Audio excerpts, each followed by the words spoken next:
चलिए, तो आज की क्लासेस में, जैसा कि पिछली क्लासेस में हमने कांग्रेस के गठन के बारे में संपूर्ण जानकारी ली थी, आज जो हम देखेंगे कांग्रेस के अधिवेशन, समय समय पर जो अधिवेशन हुए हैं उससे लगातार हमने एग्ज़ाम में देखा है, चाहे वो एसएससी का एग्ज़ाम हो, चाहे मध्य प्रदेश लोक सेवा आयोग का एग्ज़ाम हो, चाहे वो यूपीएससी का एग्ज़ाम हो, उनसे क्वेश्चन हमेशा बनते। अब देखें तो अलग अलग लेवल के जो एग्ज़ाम होते हैं, जैसे छोटे लेवल का जो एग्ज़ाम होगा उसमें सीधा सीधा पूछता है कि भाई कांग्रेस के इस अधिवेशन में अध्यक्षता किसने की, या फिर ये पूछ लिया कि कांग्रेस के इस अधिवेशन में विशेष क्या कार्य हुआ। तो ऐसे प्रश्न लगातार जो है एग्ज़ाम में देखे गए। बड़े लेवल का एग्ज़ाम थोड़ा सा ये हो जाता है कि भाई इस सेशन में या इस अधिवेशन में जिसने भाग लिया वो किस ज़िले से या किस राज्य से संबंधित है, या उनकी जीवनी से जुड़े हुए कुछ प्रश्नों को महत्वपूर्ण रखते हुए जो है पूछ लिया जाता है। तो आज हम उसी के बारे में, इस सेशन के बारे में चर्चा करेंगे, एक एक चर्चा, और उसमें विशेष ऐसा क्या हुआ था जिसमें हम देखेंगे। सबसे पहला है, तो हम देख रहे हैं कांग्रेस के अधिवेशन, कांग्रेस के अधिवेशन। यदि हम बात करें कि हमें कांग्रेस के इस अधिवेशन में क्या क्या चीज़ें पढ़नी है, तो सबसे पहले तो हम देखते हैं कि इसका सन, यानी कि किस सन में ये अधिवेशन हुआ, और इसके बाद जो हमारा नेक्स्ट कॉलम बनेगा वो बनेगा आपका स्थान, किस स्थान पे जो है ये अधिवेशन हुआ। फिर उसके बाद जो हमारा बनता है वो बनता है अध्यक्ष, कि किसने इस अधिवेशन की अध्यक्षता की, और लास्ट में आ जाता है विशेष, कि उस अधिवेशन में लगभग क्या विशेष रहा। अगर हम देखें तो लगभग कांग्रेस के आपके स्वतंत्रता संग्राम तक, यानी कि स्वतंत्रता की आज़ादी तक अगर देखें 57 अधिवेशन हुए। स्वतंत्रता की आज़ादी बोल रहा हूँ, यानी कि जब भारत स्वतंत्र हुआ 1948 तक का दौर जो माना जाता है, 1947 तक का दौर संपूर्ण, उसमें लगभग कांग्रेस के 57 अधिवेशन हुए हैं। उन 57 अधिवेशन में लगभग 22 से 25 अधिवेशन ऐसे हैं जिसके बारे में हमें संपूर्ण जानकारी लेनी है, या यदि आप अधिवेशन बस पढ़ेंगे तो उतना संपूर्ण महत्वपूर्ण जो भी उसके फैक्ट हैं वो आपको याद हो जाएंगे। ठीक है, जैसा कि सबसे पहला जो अधिवेशन हुआ वो हुआ आपका 28 दिसंबर 1885। अगर हम बात करें तो 28 दिसंबर के दिन ही सभी सेशन यानी अधिवेशन कांग्रेस के हुआ करते थे, क्योंकि 28 दिसंबर 1885 को ही कांग्रेस का गठन हुआ। और इसके सबसे पहले जो अध्यक्ष बनाए गए थे वो कौन थे आपके? व्योमेश चंद्र बैनर्जी, व्योमेश चंद्र बैनर्जी, और शॉर्ट फॉर्म में इन्हें बीसी बैनर्जी भी कहा जाता है। और स्थान ये कहाँ हुआ था? तो सबसे पहला ये हुआ था बम्बई में। कल या पिछले वीडियो को आपने देखा होगा, उसमें मैंने जानकारी दी थी कि यह अधिवेशन होना कहाँ था? पुणे में, पर प्लेग महामारी के फैलने के कारण जो है ये अधिवेशन आपका कहाँ हुआ? बम्बई में हुआ। विशेष क्या हुआ तो देखा जाए तो पहले व्योमेश चंद्र बैनर्जी जो रहे पहले हिंदू अध्यक्ष माने जाते हैं। प्रथम हिंदू अध्यक्ष कलकत्ता के रहे हैं, और इसके अलावा ये पहला कांग्रेस का अधिवेशन जो कि महत्वपूर्ण है, हमें याद रखें। इसके अलावा कोई विशेष कार्य नहीं हुआ था। इसमें कुल प्रतिनिधि थे 72 प्रतिनिधि। 72 प्रतिनिधियों ने क्या किया था? आपका भाग लिया था। ठीक, दूसरे अधिवेशन की बात करें 1886, ये कहाँ हुआ? आपका कलकत्ता में हुआ। और कलकत्ता के इस अधिवेशन में सबसे पहले भाग लिया दादा भाई नौरोजी, जिन्हें हम प्रेम से दादा भाई नौरोजी या दादा भाई भी कहते हैं, दादाजी। तो ये कौन थे? तो प्रथम गैर हिंदू अध्यक्ष रहे, प्रथम गैर हिंदू अध्यक्ष थे। और प्रथम गैर हिंदू का मतलब ये हिंदू नहीं थे बल्कि कौन थे? पारसी थे। ठीक है, पारसी। कभी कभी प्रश्न में पूछ लिया जाता है कि कांग्रेस के किस अधिवेशन में जो है दादा भाई नौरोजी, या फिर ऐसा पूछ लिया गया कांग्रेस के किस अधिवेशन में प्रथम गैर हिंदू व्यक्ति ने क्या किया था, भाग लिया था या अध्यक्षता की। ठीक है, तो अध्यक्षता किसने की थी, आपके दादा भाई नौरोजी। तीसरा भी महत्वपूर्ण इसलिए है क्योंकि प्रथम मुस्लिम अध्यक्ष बनाए गए थे, ये हुआ था आपका मद्रास में, और मद्रास में जो भाग लिया वो लिया था बदरुद्दीन तैयब, जो कि प्रथम कौन रहे हैं, प्रथम मुस्लिम अध्यक्ष थे, हम मुस्लिम अध्यक्ष। ठीक, अगर हम बात करते हैं कि बदरुद्दीन और किसके बचपन का नाम था, तो बदरुद्दीन अकबर के बचपन का नाम था, हुमायूं प्रेम से उसे बदरुद्दीन कहता था। ठीक, इसके बाद चौथा अधिवेशन अगर हम माने तो चौथा भी महत्वपूर्ण इसलिए रहा क्योंकि ये इलाहाबाद में हुआ। इलाहाबाद में होना महत्वपूर्ण नहीं था, इसके जो अध्यक्ष बनाए गए थे वो थे आपके जॉर्ज यूल, जो कि आपके कौन रहे हैं, प्रथम अंग्रेज अध्यक्ष।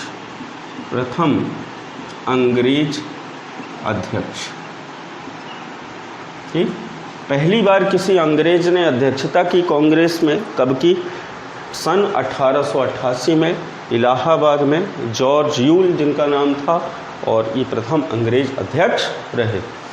इसके बाद हम बात करते हैं कि ये शुरू के जो 4 अधिवेशन है वो काफ़ी ज़्यादा महत्वपूर्ण थे।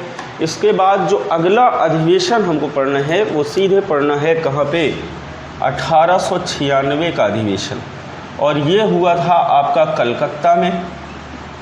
और कलकत्ता में चूँकि उस समय स्वराज जैसे शब्द का प्रयोग हो चुका था, और यहाँ पे जो अध्यक्षता की थी उनका नाम था रहीमतुल्लाह सयानी, और इन्हीं के समय में पहली बार क्या हुआ, आपका वंदे मातरम गाया गया। वंदे मातरम का इतिहास आपने सुना होगा। वंदे मातरम भारत का क्या है, राष्ट्रगीत।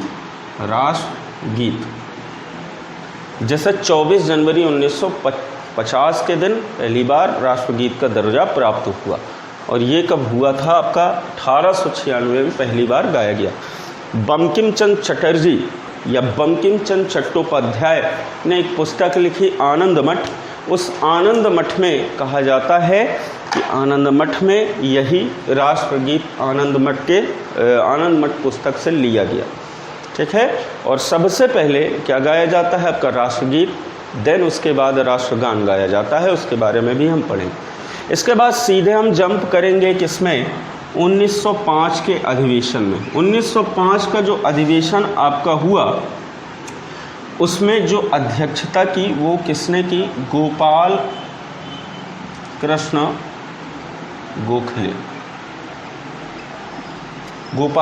गोखले ने की थी। और ये अधिवेशन जो हुआ था वो बनारस में हुआ, और बनारस में इसलिए हम इसे पढ़ रहे हैं क्योंकि 1905 में ही आपको पता था कि विशेष ये अधिवेशन एक प्रकार से यहाँ पे क्या किया गया, बंगाल विभाजन गोपाल कृष्ण गोखले के समय में ही हुआ। बंगाल विभाजन सन 1905। पिछली क्लास में मैंने कहानी बताई थी कि 1905 के समय में लॉर्ड कर्जन आए, और लॉर्ड कर्जन ने जनसंख्या 7,86,00,000 और भाषाई आधार पर क्या कर दिया, संपूर्ण बंगाल का विभाजन कर दिया, एक पूर्वी बंगाल और एक पश्चिमी बंगाल। ठीक है, इस तरीके से क्या हुआ कि ये थोड़ा सा इम्पोर्टेंट। गोपाल कृष्ण गोखले ने लगभग एक ही बार अध्यक्षता की है, गांधी जी के राजनीतिक गुरु भी ये माने जाते। इसके बाद हम बात करते हैं 1906 का। 1906 का इसलिए महत्वपूर्ण है, ये कहाँ हुआ था, तो 1906 का जो अधिवेशन रहा है ये भी कलकत्ता में हुआ, कलकत्ता में। और इसकी जो अध्यक्षता की थी वो की थी दादा भाई नौरोजी ने। दादा भाई नौरोजी ने 2-3 बार अध्यक्षता की है। और दादा भाई नौरोजी के समय में विशेष क्या हुआ, तो यहाँ पे अगर हम देखें तो मुस्लिम लीग की स्थापना हुई। मुस्लिम लीग की स्थापना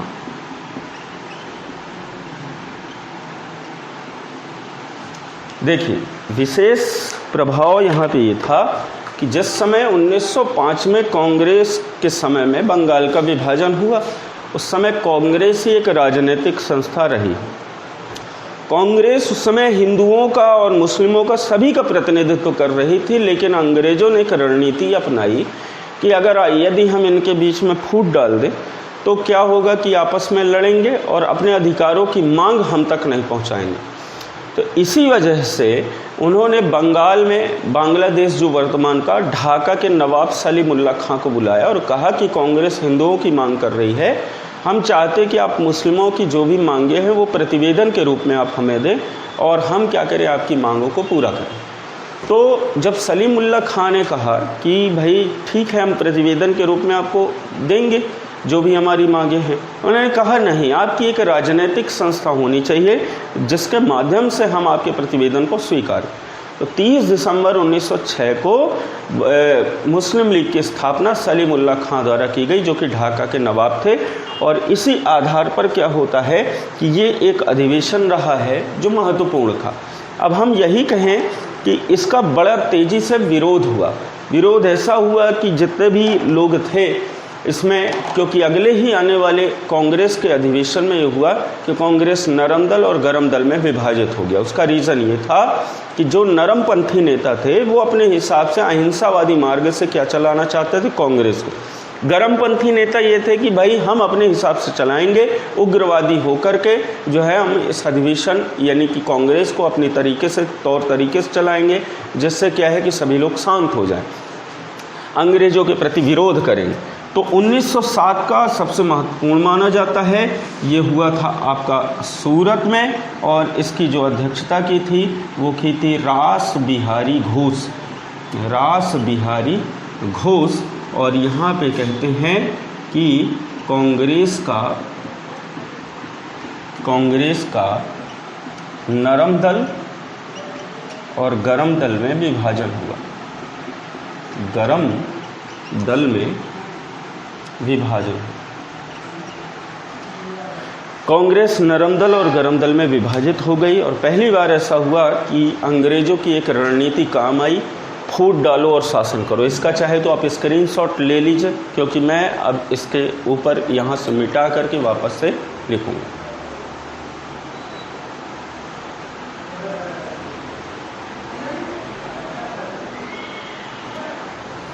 ठीक, चलिए। तो उम्मीद करता हूँ कि आपने स्क्रीनशॉट ले लिया होगा। अब हम आगे का देखते हैं। 1908 का जो अधिवेशन रहा है, जिसमें पुनः रास बिहारी घोष ने क्या की, अध्यक्षता की।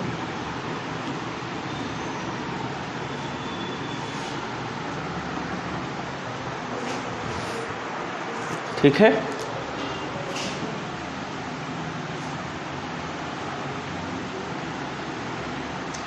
तो 1908 का जो अधिवेशन था वो कहाँ हुआ, आपका मद्रास में।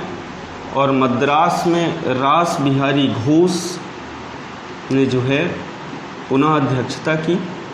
विशेष क्या हुआ, कांग्रेस के संविधान का निर्माण हुआ। कांग्रेस के संविधान का निर्माण, यानी कि अब कांग्रेस किस आधार पे, किस तौर तरीके से चलेगी, ये संपूर्ण चीज़ें यहाँ पे निश्चित की गई। नियम कानून बनाए गए। इसी वजह से 1908 का अधिवेशन भी काफ़ी ज़्यादा महत्वपूर्ण स्थान रखता है। इसके बाद सीधे हम जंप करेंगे 1911 का अधिवेशन, जो हुआ कहाँ पे, कलकत्ता। और इस कलकत्ता में जो व्यक्ति थे, बिशन नारायण धर उनका नाम था। और पहली बार क्या हुआ, आपका जन गण मन, जैसे हम भारत का राष्ट्रगान कहते हैं, गाया गया। पहली बार जनगण मन गाया गया। और यदि हम बात करें कि 1911 में ऐसा विशेष महत्वपूर्ण क्या काम हुआ था, तो भारत में जॉर्ज पंचम, जो कि ब्रिटेन के सम्राट थे, वो आए थे अपनी पत्नी मैरी के साथ में। और भारतीय जनता ने यहाँ पे मांग की कि बंगाल का विभाजन रद्द हो, तो जॉर्ज पंचम ने बंगाल विभाजन को रद्द किया। और 1911 में ही एक घोषणा हुई कि भारत की एक राजधानी जो इस समय कलकत्ता थी अब दिल्ली स्थानांतरित की जाएगी, और इसे दूसरा दिल्ली दरबार आयोजन भी कहा जाता है। यहाँ पे दिल्ली बम कांड भी हुआ था। जब जॉर्ज पंचम दिल्ली पहुँचे थे तो उनके समय में क्या है कि बम फोड़ दिया गया था, इसे दिल्ली बम कांड भी कहते हैं। 1911 में अनाउंसमेंट बस हुई थी कि दिल्ली भारत की राजधानी बनेगी, और 1912 में उसे ऑफिशियली आधिकारिक रूप से भारत की राजधानी घोषित कर दिया गया। ठीक है, इसके बाद सीधे हम आते हैं 1917 का अधिवेशन, 16 का पहले देख लेते हैं। ये आपका हुआ था लखनऊ में, और लखनऊ में इसकी अध्यक्षता की थी अंबिका चरण मजूमदार। अंबिका चरण, कई बार ये पूछा जाता है क्योंकि ये महत्वपूर्ण इसलिए था क्योंकि इसके समय में लखनऊ पैक्ट हुआ, लखनऊ समझौता जिसे हम कहते हैं।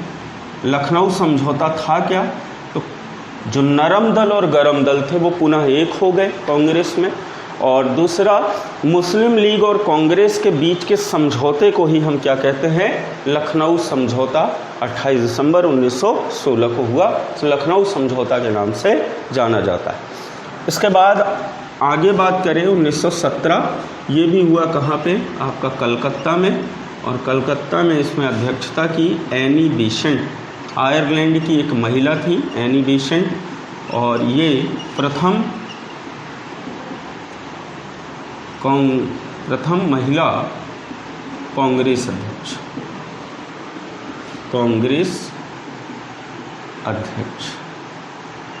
ये महत्वपूर्ण है क्योंकि कई बार एग्ज़ाम में पूछा है। उसका रीज़न ये है, 1916 में बाल गंगाधर तिलक ने एक होम रूल लीग आंदोलन चलाया। आयरलैंड में चला हुआ एक आंदोलन, या आयरलैंड का एक आंदोलन जो भारत में चालू किया गया बाल गंगाधर तिलक द्वारा। एनी बेसेंट भी इस आंदोलन से जुड़ी, लेकिन इन्होंने अलग से अपना एक आंदोलन मद्रास में चालू किया, और इससे एनी बेसेंट काफ़ी ज़्यादा प्रसिद्ध हो गई, फेमस हो गई। यही कारण था कि 1917 में एनी बेसेंट से कांग्रेस की अध्यक्षता करवाई गई। और अध्यक्षता के पश्चात ये हुआ कि जो यहाँ पे हम बात करें कि एनी बेसेंट फेमस हो गई, इसीलिए इनको दर्जा प्राप्त है कि प्रथम महिला कांग्रेस अध्यक्ष रहीं। 1920 में पुनः हुआ, देखा जाए तो ये अधिवेशन आपका दादा भाई नौरोजी मैं कह रहा हूँ। ये अधिवेशन एक विशेष अधिवेशन था जो कलकत्ता में हुआ, और कलकत्ता में इसकी अध्यक्षता की थी लाला लाजपत राय, इन्होंने अध्यक्षता की। और ये विशेष अधिवेशन इसलिए इसमें असहयोग प्रस्ताव पारित किया गया। गांधी जी भारत आ चुके थे, और उन्होंने 13 अप्रैल 1919 को जो घटना हुई, जिसे हम जलियांवाला बाग हत्याकांड के नाम से जानते हैं, अंग्रेज़ों का विरोध करने के लिए उन्होंने क्या किया, असहयोग प्रस्ताव यानी असहयोग आंदोलन चलाने की बात कही। और यही कारण था कि 1920 में 1 अगस्त 1920 से असहयोग आंदोलन चालू हुआ, और इस असहयोग प्रस्ताव को 1920 कलकत्ता के विशेष अधिवेशन में पारित किया गया। यहाँ पे आते हैं, चौरा चौरी कांड हुआ इसी आंदोलन के चलते 1922 में। तो 1923 में क्या होता है, एक अधिवेशन होता है 1923 में, और इस 1923 का विशेष अधिवेशन हुआ दिल्ली में, और दिल्ली में इसकी अध्यक्षता की मौलाना अबुल कलाम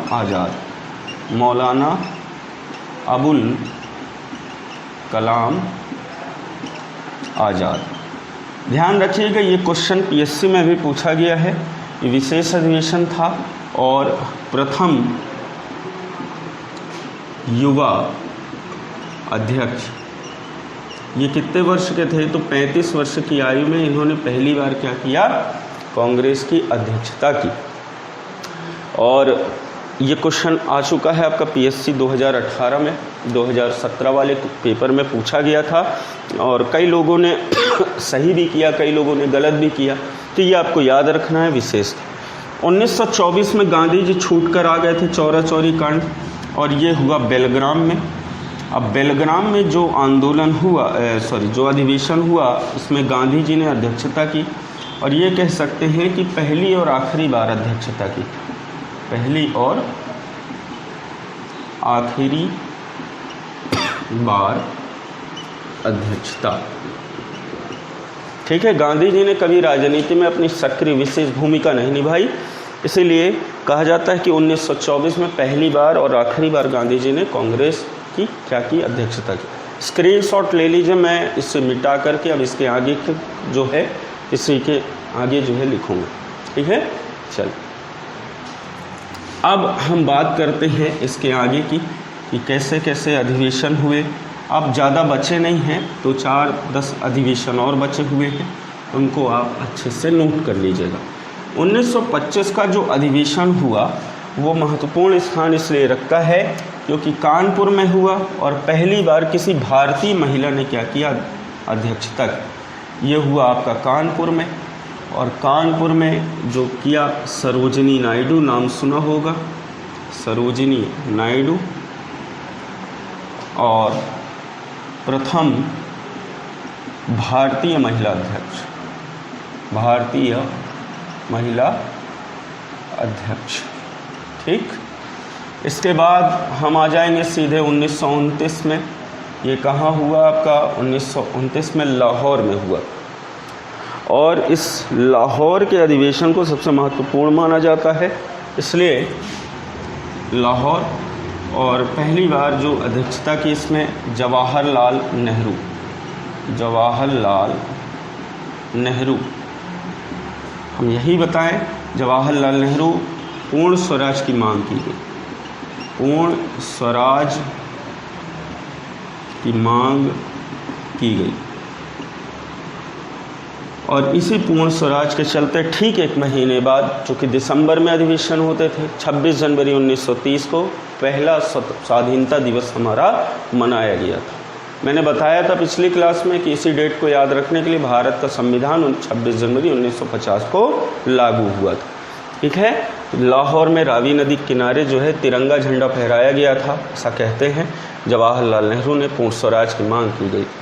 1929 के बाद से 1937 का अधिवेशन, जो कि कहाँ हुआ, आपका फैजपुर में हुआ, और इसकी अध्यक्षता भी किसने की, जवाहरलाल नेहरू। और यहाँ पे पहला ग्रामीण सम्मेलन,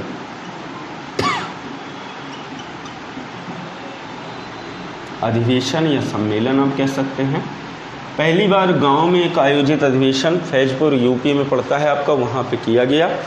इसके बाद 1938 ये हुआ आपका हरिपुरा, गुजरात में पड़ता है, और इसकी अध्यक्षता की किसने, सुभाष चंद्र बोस, सुभाष चंद्र बोस।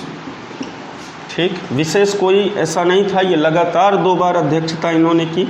1939 में त्रिपुरी, मध्य प्रदेश के जबलपुर में हुआ, और इसमें भी सुभाष चंद्र बोस ने क्या की, सुभाष चंद्र बोस ने अध्यक्षता की, और कांग्रेस से इस्तीफा दे दिया, कांग्रेस से इस्तीफा दिया।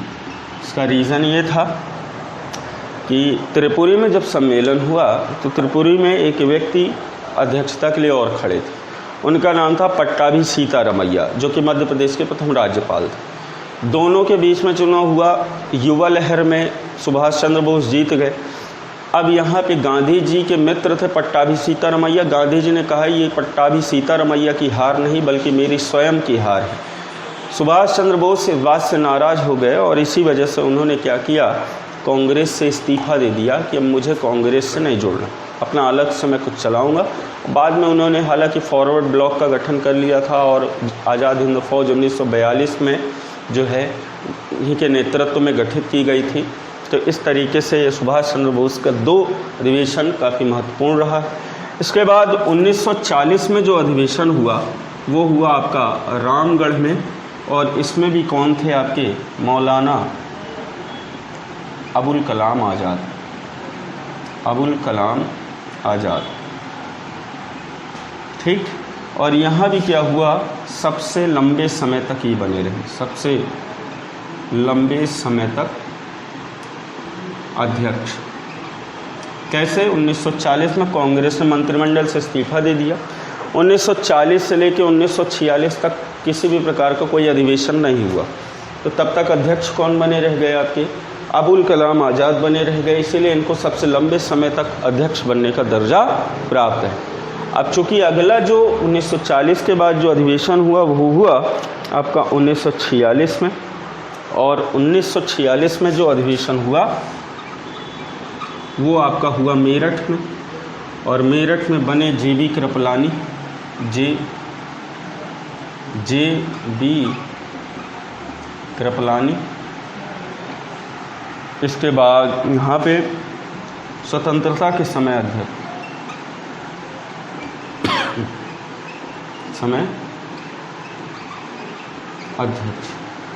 ठीक है।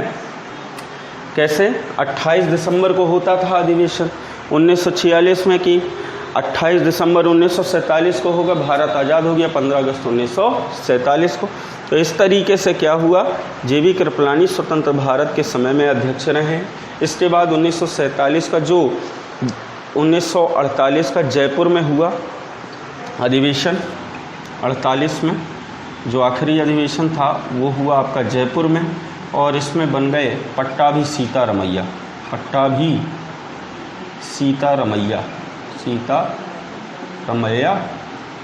और ये कौन रहे हैं? स्वतंत्र भारत के अध्यक्ष बने रह गए हैं। स्वतंत्र भारत स्वतंत्र हो चुका था और 1948 में अध्यक्षता इन्होंने की। तो इस तरीके से कांग्रेस के जितने भी मुख्य अधिवेशन थे, आप इसका भी स्क्रीनशॉट ले लीजिए। इन सभी अधिवेशन को आपको क्या करना है, याद रखना है, क्योंकि एग्ज़ाम में इन्हीं अधिवेशन से ज़्यादातर प्रश्न पूछे जाते हैं। इसके अलावा आपको जो पूरे 58 के 58 अधिवेशन हैं वो नहीं पढ़ने हैं। आपको इतने अधिवेशन यदि आपको याद हैं तो निश्चित रूप से आपसे एग्ज़ाम में बनने वाले प्रश्न इन्हीं से होते हैं और आपको बन जाएंगे। तो इस वीडियो में इस कांग्रेस के अधिवेशन को हमने देखा। इसके बाद जो अगला वीडियो आएगा वो स्वतंत्रता संग्राम के जो प्रमुख आंदोलन रहे हैं उनके बारे में हम देखेंगे, या तो फिर अभी हमारे पास में समाज सुधार आंदोलन बचे हुए, जिसमें ब्रह्म समाज, प्रार्थना समाज, देवबंद आंदोलन, अलीगढ़ आंदोलन, ये सभी बचे हुए। तो अगली क्लास में चाहे तो हम समाज सुधार आंदोलन देख लेंगे। तो आज की क्लास में केवल यहीं तक था, और इस अधिवेशन को अच्छे से आप कॉपी में नोट कर लीजिएगा। क्लासेस में ज़्यादातर यही चीज़ें आपको पढ़ाई जाती हैं, यहाँ भी आप पढ़ लीजिए, है ना। तो एक टॉपिक यहाँ से ख़त्म होता है जिससे प्रश्न ज़्यादातर पूछे जाते हैं। तो आज की क्लास में इतना ही, मिलेंगे अगले वीडियो में फिर, तब तक के लिए धन्यवाद, नमस्कार।